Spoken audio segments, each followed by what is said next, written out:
इस खबर के प्रायोजक हैं Lohia Nagar Mount Carmel High School, Gyansthali High School और LMC कम्युनिकेशन।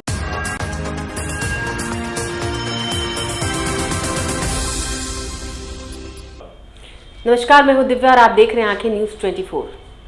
आइए सबसे पहले नजर डालते हैं आज के मुख्य समाचारों पर। राहुल गांधी को कोर्ट से सजा सुनाए जाने के बाद सदस्यता खत्म होने पर राजनीतिक गलियारों में हलचल तेज।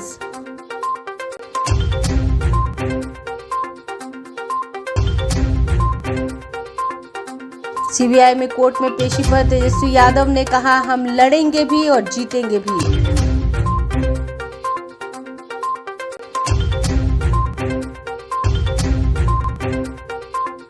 जदयू के राष्ट्रीय अध्यक्ष ललन सिंह ने कहा, केंद्रीय जांच एजेंसियों का दुरुपयोग कर रही है केंद्र सरकार।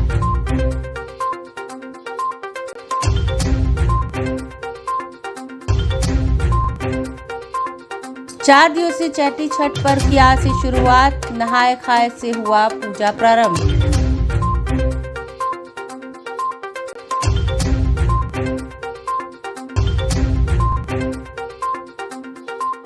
और बिहार दिवस में आलू की जलेबी का स्वाद लोगों पर चढ़ा।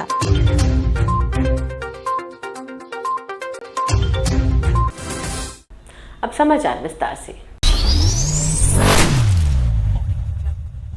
With all due respect to the legal process, जो सजा सुनाई गई है 2 वर्ष की, वो एक्सेसिव मालूम पड़ती है, क्योंकि राजनीति में लोग जब भाषण देते हैं तो वाद विवाद, टीका टिप्पणी, इस तरह के शब्द प्रयोग होते रहते हैं। चुनावी रणनीतिकार प्रशांत किशोर ने बिहार के सारण में राहुल गांधी की सदस्यता निरस्त किए जाने पर अपनी प्रतिक्रिया दी है। मीडिया से बातचीत के दौरान उन्होंने कहा कि कानूनी प्रक्रिया का सम्मान करते हुए मुझे ये लगता है कि 2 साल की सजा अधिक है। राजनीति में इस तरह के बयान और टिप्पणी लोग एक दूसरे के खिलाफ देते रहते हैं। भाजपा के लोगों को अपने नेता अटल जी की पंक्ति, छोटे मन से कोई बड़ा नहीं होता, याद करना चाहिए और बड़ा दिल रखना चाहिए। प्रशांत किशोर ने कांग्रेस पार्टी को नसीहत देते हुए कहा कि कांग्रेस के लोगों को पता ही नहीं है कि वे किस लड़ाई में है। सिर्फ दिल्ली में संसद तक मार्च करने और ट्वीट करने भर से अपनी लड़ाई आप नहीं लड़ सकते। ये लड़ाई आपको लड़नी है तो आपको जमीन पर, गाँव में, सड़कों पर उतरना पड़ेगा। कल मैं 20 किलोमीटर पैदल चला हूँ। मुझे कांग्रेस का एक कार्यकर्ता नहीं मिला जो राहुल गांधी की सदस्यता पर गाँव में लोगों को बता रहा हो कि ये गलत हुआ है। With all due respect to the legal process, जो सजा सुनाई गई है 2 वर्ष की, वो एक्सेसिव मालूम पड़ती है, क्योंकि राजनीति में लोग जब भाषण देते हैं तो वाद विवाद, टीका टिप्पणी, इस तरह के शब्द प्रयोग होते रहते हैं। ये कोई पहली और आखिरी घटना नहीं है। उस पर 2 साल की सजा मुझे ज्यादा दिखती है। दूसरी बात, भाजपा के मित्रों को, समर्थकों को मैं इतना ही कहना चाहूंगा कि आपके ही एक बड़े नेता वाजपेयी जी ने बड़ा अच्छा कहा है कि छोटे मन से कोई बड़ा नहीं होता है। अगर अदालत ने निर्णय दे भी दिया तो सदस्यता को छोड़ दिया जाना चाहिए था। उनको कम से कम इतना अवसर दिया जाना चाहिए था कि वो ऊपरी अदालतों में जाकर इस निर्णय को चुनौती दे। अगर वहां से भी नहीं होता तो अपने आप सदस्यता खत्म हो जाती। कुछ लोग ये भी कह सकते हैं कि भाई हम लोगों ने नहीं सदस्यता खत्म की है तो कानून है, लेकिन फिर वही बात मैं दोहराऊंगा, आप सरकार में हैं, आपको मन बड़ा रखना चाहिए। छोटे मन से बड़े नहीं बन सकते हैं, और ये बात मैं नहीं, आदरणीय वाजपेयी जी ने कहा है। और तीसरी बात, कांग्रेस के लिए ये कहूंगा कि आप दुखित हैं, आपको लगता है कि आपके साथ गलत हुआ है, वो ठीक बात है, लेकिन आप पॉलिटिकल पार्टी हैं। मेरा अपना मानना है कि कांग्रेस में ज्यादातर लोगों को आज भी इस बात का एहसास ही नहीं है, समझ ही नहीं है कि what they are up against. उनको पता ही नहीं है कि उनकी लड़ाई किस लड़ाई में वो हैं। आज भी वो समझते हैं कि दिल्ली में बैठ के ट्विटर पे ट्वीट कर देना या पार्लियामेंट तक मार्च कर देना, उससे तो राजनीतिक लड़ाई आप नहीं लड़ सकते। राजनीतिक लड़ाई तो गांव में लड़ी जाएगी, जमीन पर लड़ी जाएगी, गलियों में लड़ी जाएगी, बूथ पर लड़ा जाएगा। जब तक आप वहां पर नहीं दिखेंगे तब तक इस तरह की घटनाओं में आपके साथ ये होती रहेगी, और वो सही है या गलत है, लेकिन राजनीतिक दल के तौर पर आपको विपक्ष की भूमिका सिर्फ इतनी नहीं है कि जब आप परेशान हो तो आवाज उठाइए, इतनी नहीं है कि जब आप परेशानी में हो तो ट्विटर पर आके बोल दीजिए और ट्वीट कर दीजिए और प्रेस कॉन्फ्रेंस कर दीजिए। जैसे पूरे देश में 1 लाख से ज्यादा पंचायत है, कल कितने पंचायतों में कांग्रेस के वर्कर खड़े होकर या बैठकर इस बात को जन जन तक पहुंचाने की स्थिति में है कि भाई उनके लोगों के साथ अगर गलत हुआ भी है तो आपको बताना तो पड़ेगा, आपकी बात लोगों तक पहुंचनी तो चाहिए।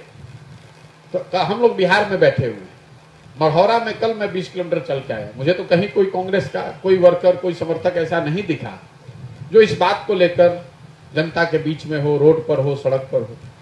तो मेरा ऐसा मानना है कि कांग्रेस को या जो भी विपक्षी दल हैं, अगर आपको लड़ाई लड़नी है और आप उसके प्रति गंभीर हैं तो आपको ये समझना होगा कि ये किस तरह की लड़ाई है और उस तरीके से उसमें प्रयास करना होगा।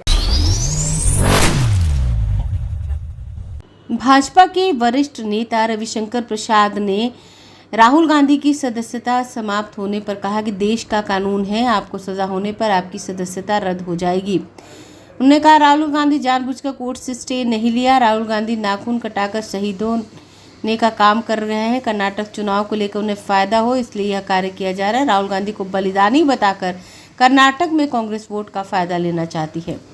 उन्होंने कहा कि देश में 32 जनप्रतिनिधियों की सदस्यता खत्म हो गई, राहुल गांधी के लिए अलग कानून बनेगा क्या? राहुल गांधी देश में चुनाव हारते हैं तो विदेश में जाकर अपना विरोध दर्ज करते हैं। उन्होंने कहा कि पुलवामा की घटना को भी राहुल गांधी ने सवाल उठाया और सेना की शहादत पर भी सबूत मांगते हैं। राहुल गांधी नेशनल हेराल्ड मामले पर राहुल गांधी और सोनिया गांधी बेल पर है, 5,000 देकर उन्होंने करोड़ों की संपत्ति के मालिक बन बैठे। समस्या मित्रों, अंतिम बात मैं कहूंगा क्या है, राहुल गांधी की समस्या यही है कि उनको वोट नहीं मिलता। तो संजय बाबू उनको वोट नहीं मिलता तो हम लोग क्या करें? अब आप ही बता दीजिए, क्या हम लोग जनता से उनके लिए वोट मांगे? बार बार जाते हैं, हार जाते हैं, मुश्किल से हिमाचल में निकल पाए, 14 हारे, 19 हारे, अभी मेघालय हारे, त्रिपुरा हारे, नागालैंड हारे, कर्नाटक भी हारेंगे और 24 में देश भी हारेंगे। राहुल गांधी ये नहीं समझते कि देश आज कांग्रेस पार्टी की नीति से उब चुका है। तो अब क्या बोलते हैं? मेरे अगले भाषण से मोदी जी डर जाएंगे। संजय बाबू पहले अपनी आंख से डराते थे ना कि हमसे आंख नहीं मिलाएंगे मोदी जी, याद है ना? तो हमने कहा हमारे नेता मोदी जी को छोड़ दीजिए, राहुल गांधी जी संसद में हम लोग भी बैठते हैं, हम लोग से आंख मिला लीजिए, जरा हम ही आपका जवाब दे दें। तो आंख तो मिलती नहीं। अब मोदी जी कह रहे हैं मोदी जी मेरे अगले भाषण से डर जाएंगे। क्या क्या बातें। आज फिर उन्होंने श्रीलंका की बात कही है। श्रीलंका ने पूरे अडानी प्रकरण पर जवाब दे दिया, मेरे पास सारे उनके ट्वीट्स हैं राष्ट्रपति के सबके।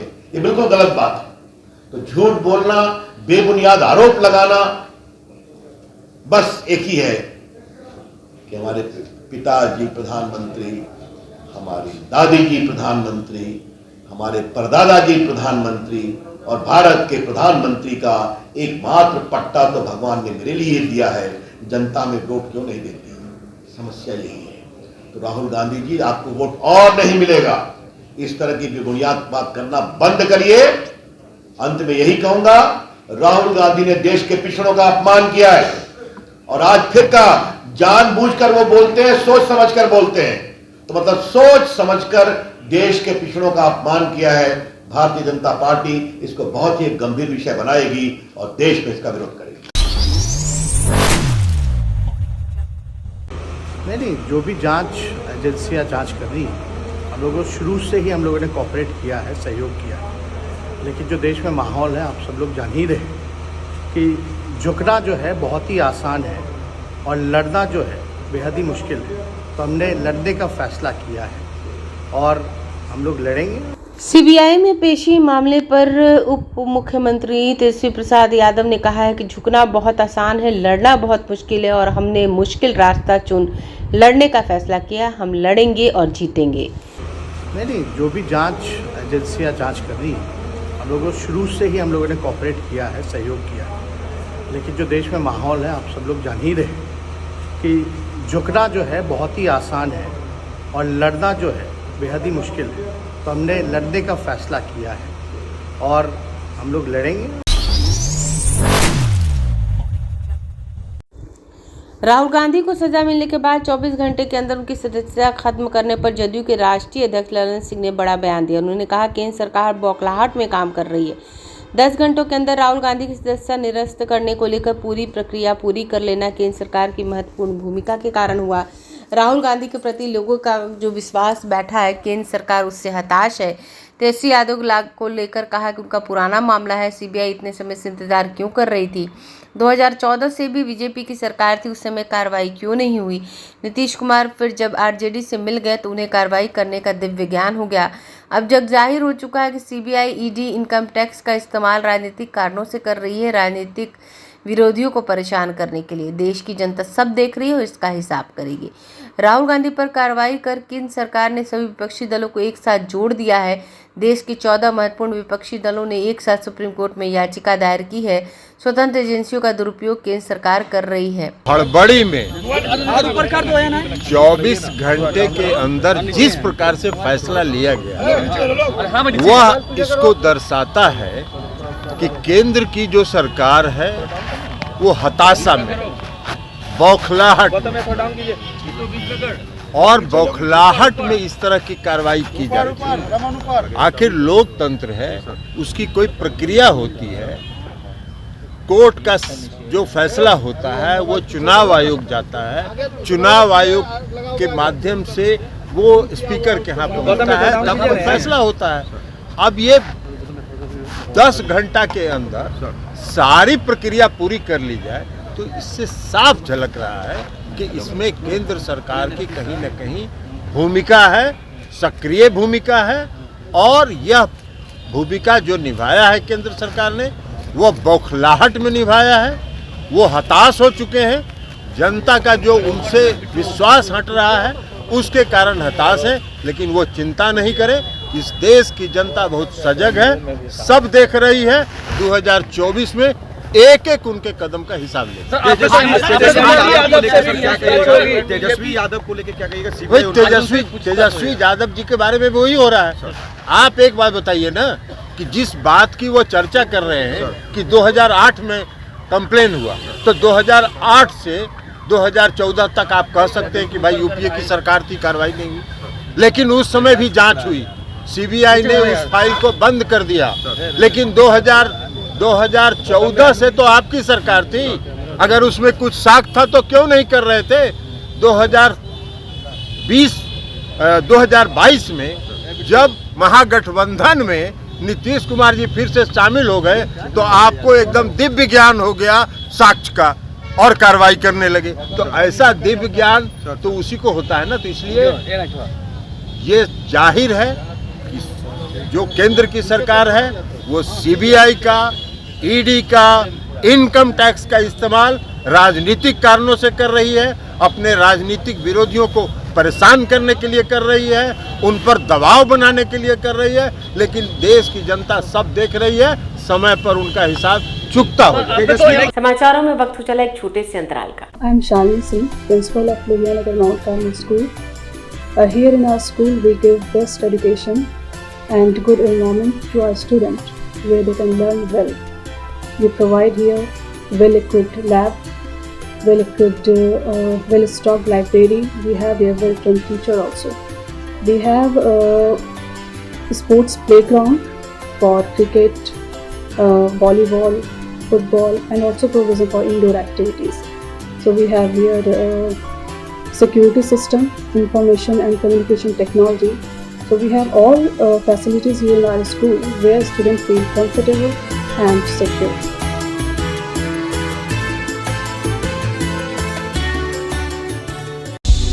क्या आप पत्रकारिता के क्षेत्र में अपना कैरियर बनाना चाहते हैं? तो आज ही Royal Ashoka Institute of Mass Communication and Journalism में अपनी जगह सुनिश्चित करें।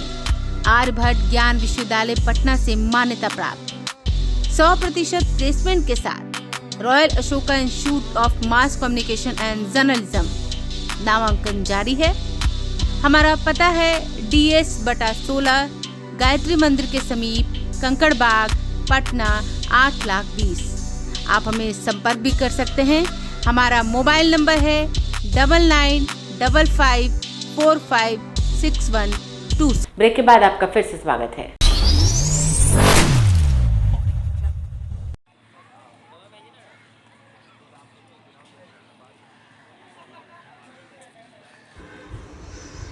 4 दिनों तक चलने वाली लोक आस्था का महापर्व चैती छठ की आज से शुरुआत हो गई है। आज नहाए खाए है और इसलिए पटना के गंगा घाटों पर श्रद्धालु आस्था की डुबकी लगाते नजर आए।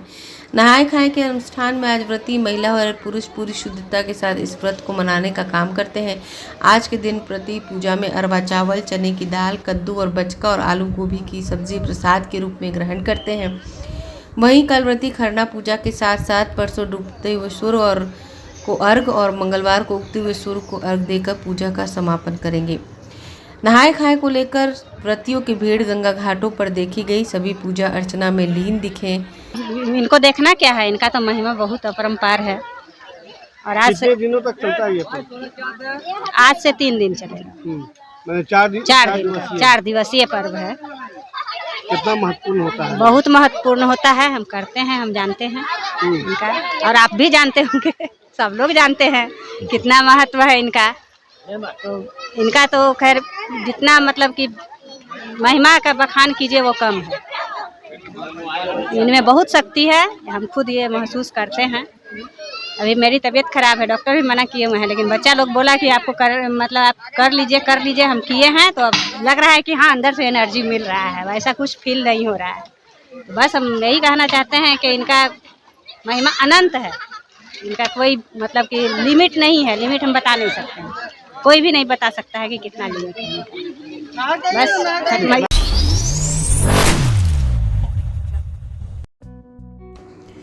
बिहार दिवस के अवसर पर गांधी मैदान में पर्यटन विभाग द्वारा लगाया गया व्यंजन मेला लोगों के लिए स्वाद का अड्डा बना रहा। व्यंजन मेला में बिहार के पारंपरिक भोजन समेत अन्य व्यंजनों को लगभग 50 स्टॉल लगाए गए थे। व्यंजन मेला में सुपौल का खाजा और आरा की बेलग्रामी का स्वाद लोगों को खूब भा रहा है। इसके अलावा मेले में इस बार काफ़ी कुछ है। लोग इस बार व्यंजन मेले में केसर युक्त जलेबी, केले की जलेबी, आलू की जलेबी, मिर्जई, सेब बूंदिया, उड़द की दाल, बालूशाही आदि कई बिहारी व्यंजनों का लुत्फ उठा सकेंगे। व्यंजन मेला में लगभग 15 स्टॉल पटना के नामी होटल संचालकों को, लगभग 30 स्टॉल खाद्य उद्यमियों को और 6 स्टॉल बिहार के विभिन्न जिलों में जीविका दीदी की रसोई संचालन करने वाली दीदियों को दिया गया। व्यंजन मेला में लोगों को बिहारी व्यंजन के अलावे भी कई तरह के व्यंजनों के स्वाद का आनंद मिल रहा है। मेले में बच्चों के लिए पिज्जा, चाट, चाउमीन, आइसक्रीम आदि के भी ढेरों स्टॉल लगाए गए हैं। व्यंजन मेला में जीविका दीदियों की दीदी की रसोई के भी 6 स्टॉल लगाए गए हैं। इसमें स्टॉल पर लोगों को शुद्ध शाकाहारी व्यंजनों का स्वाद मिल रहा है। इसके साथ ही लोग गर्मा गर्म प्याज की पकौड़ी, समोसा, पुआ, टिक्की, चाट, दही बड़ा आदि व्यंजन का स्वाद लेने के लिए भी अपने परिवार वालों के साथ जुट रहे थे। व्यंजन मेला में इस बार खास रही आलू की जलेबी, जिसकी बिक्री काफ़ी हुई। चंपारण मीट हाउस द्वारा लगाया गया ये स्टॉल लोगों को काफ़ी भा रहा था, क्योंकि ये बिल्कुल अलग स्वाद और अलग अंदाज में पेश किया जा रहा था। आलू की जलेबी बहुत ही ज़्यादा प्रसिद्ध हुई। साथ ही साथ मटकी की जो सौंधी सौंधी चाय की खुशबू थी वो भी लोगों को काफ़ी आकर्षित कर रही थी और लोग बड़े ही चाव से जलेबी खा रहे थे और चाय पी रहे थे। आलू की जलेबी सबसे पहले मैं चंपारण गया था, मुझे वहीं से इसका अनुभव प्राप्त हुआ। मैं वहाँ खाया, काफ़ी अच्छा लगा और मैं पुनः फिर यहाँ मैं बिहार दिवस में मैंने सोचा कि आलू की जलेबी मैं बनाऊं और इसमें 99% मुझे आलू ही है और मुझे बहुत अच्छा यहाँ से रिस्पांस मिल रहा है। यानी ये चंपारण की है ये व्यंजन? यस, आलू वाले जो? हाँ, व्यंजन हम चंपारण में ही मैं खाया और मैं देखा। कैसा रिस्पांस कैसा है? बहुत ही अच्छा, बहुत अच्छा हमको यहाँ के सपोर्ट मिला और काफ़ी अच्छे लोग यहाँ आनंद ले रहे हैं इसमें। 3 दिन में कैसा आपका यानी कैसा अनुभव हुआ आपको? 3 दिन में मुझे काफ़ी अच्छा लगा और मैं आने वाले समय में इसको रेगुलर करने जा रहा हूँ।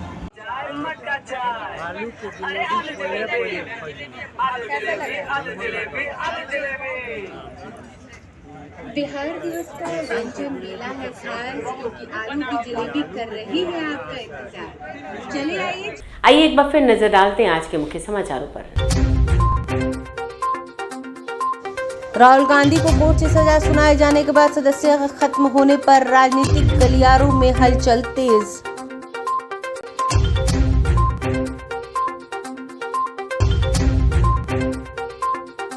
सीबीआई में कोर्ट में पेशी पर तेजस्वी यादव ने कहा, हम लड़ेंगे भी और जीतेंगे भी।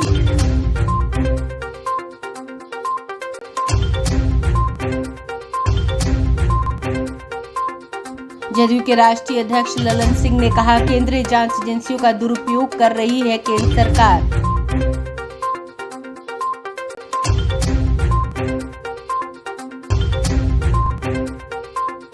4 दिवसीय चैती छठ पर्व की आज से शुरुआत, नहाय खाए से हुआ पूजा प्रारंभ।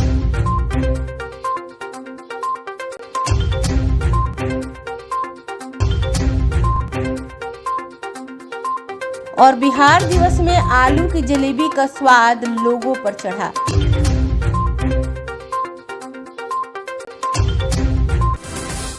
अगर आपने अभी तक हमारे चैनल को सब्सक्राइब नहीं किया है तो हमारे चैनल को जल्द से जल्द सब्सक्राइब करें, लाइक करें, शेयर करें और कमेंट करें। बाकी खबरों के लिए देखते रहिए आंखें न्यूज़ 24, नजर हर खबर पर।